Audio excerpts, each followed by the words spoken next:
High school, magkaklase tayo. Tapos college, nakita tayo ulit sa Baguio.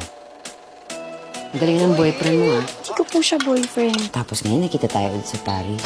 Ano ba ibig sabihin nun? It's a sign. Bakit may spark naman talaga tayo, ah? Spark!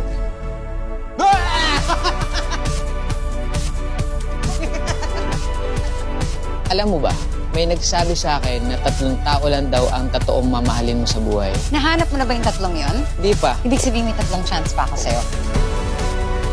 Tiklaham, Tiklaham. pag biniligtad mo yon, ibig sabihin mahal kita.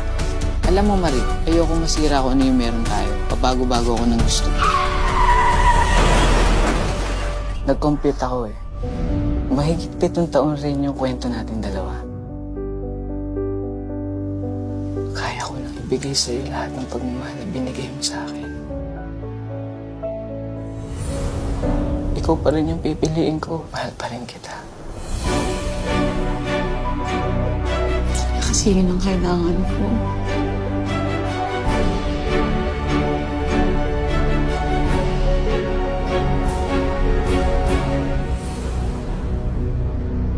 Sa wakas, nandito ka na.